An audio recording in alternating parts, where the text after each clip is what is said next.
ay itigil na yung hearing na yan ng committee ni Senator De La Rosa. Dahil wala namang patutunguhan at pag-aaksaya lamang ng pera ng gobyerno. Yang hearing na yan. At yan naman ay base lamang sa chismis. Isipin nyo, Chismis, kung ang sinasabi ni Senator Bato ay authentic daw yung form, yung report, it refers only to the authenticity of the form. Kahit naman sinong empleyado ng gobyerno, pwede kang gumawa ng report doon sa form or na ipi-fill up mo, and then what matters most is yung credibility nung nire-report mo. Kung ang iyong superior ay tinanggi o ibinasura yung report mo kasi nga hindi naman credible, edi wala, there is no report to be investigated upon. Iba ang authenticity sa credibility. The form may be authentic, but how about the credibility na it refers to truthfulness of the report, of the contents of the report? Magkaiba yun. Ngayon, kung pagbabasihan mo lang ng investigasyon ay yung form na authentic daw dahil kasi pinirmahan at yun daw ay ginawa nung si Morales, how about the authenticity of the contents of the report?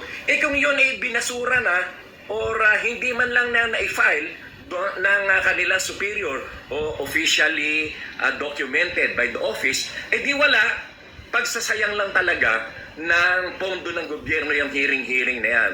Ako nananawagan ako kay Senator, kay Senate President Mig Zubiri na palitan, tanggalin na dyan sa committee na yan si Bato de la Rosa. Dahil kasi nakita nyo naman, wala naman talagang pinatutunguhan, kundi gusto lang ay mag-create ng destabilization kay President Bongbong Marcos. Nako, alam nyo, namimiss ko yung araw na ang mga senador ay talagang mahuhusay, matatalino, magagaling. Di katulad mo, Bobo. Of the issues being discussed in the Senate are also intelligent, smart, bright, and very scholarly. Itong si Senator Bato de la Rosa, isipin nyo naman, he cannot even express himself in straight English. At even in Tagalog, mali-mali pa. Kaya, ikaw na ang magaling. Ano ba namang klaseng senador yan? Kaya dapat... Okay. So, Senator, ano ka, Gadon. Hindi ka pala senator. Kala ko senator. Unang-una, Gadon,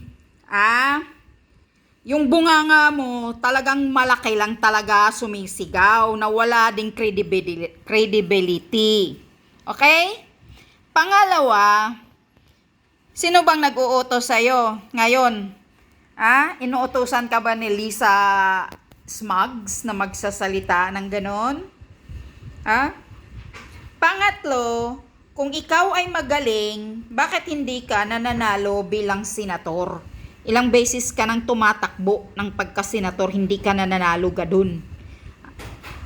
Pang-apat, ina-appoint ka lang ni Marcos Jr. Diyan sa Malacanang.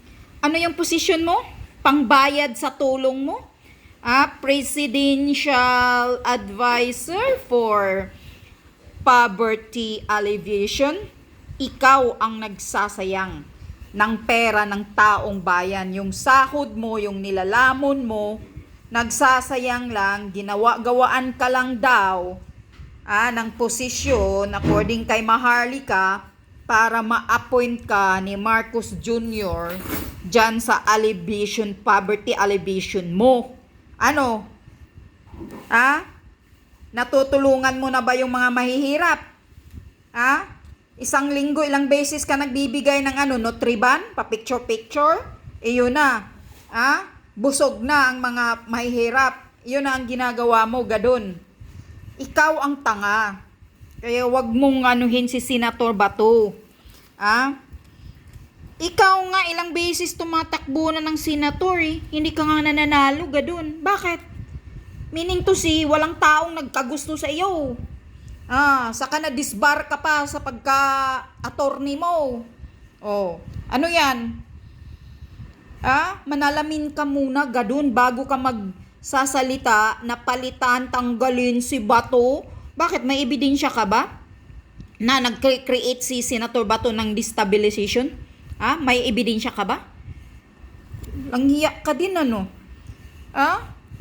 Ikaw nga ina-appoint ka lang ni Kuting dyan sa Malacanang para babayaran lang, pambayad ka lang sa mga sa tulong mo kay BBM noon na sumisigaw-sigaw ka ng bobo, bobo, yun. Yan. Bayad lang yan ni Kuting sa'yo, kaya ina-appoint kang presidential advisor. Since presidential advisor ka, sige nga, i-advise mo si Kuting, si Marcos Jr., na magpa-hair follicle drug test in public. Okay, gadon? At tigil-tigilan mo yung pakikialamiro mo. Himudpuit ka lang sa hari mong mga bangag. Yan yun. Ikaw mahiya-hiya ka naman, pati anak mo nandoon sa Malacanang, lumalamon kayo ng pera ng mga taxpayer. Ikaw at yung Kuting na nag-appoint sa'yo, si Bangag, ang nagsasayang ng pera sa pag-appoint sa'yo dyan sa posisyon mo. Winawaldas nyo ang pera, ginagawaan ka lang ng posisyon according kay Maharlika niyan. Para lang ma-appoint ka dyan, pangbayad ni Kuting sa'yo. Yun. Wala kang balita yung trabaho mo, bakit maraming gumagapang sa hirap ngayon? Natutulungan mo ba ang mga mahihirap ngayon, gadon? Kapal ng mukha mo, Ikaw ang mahiya sa sarili mo bago ka magsisigaw kay napalitan si Senator Bato. Bakit? Kung hindi marunong magtagalog, bakit? Bisaya naman talaga yan. As long as naintindihan, kapal ng mukha mo.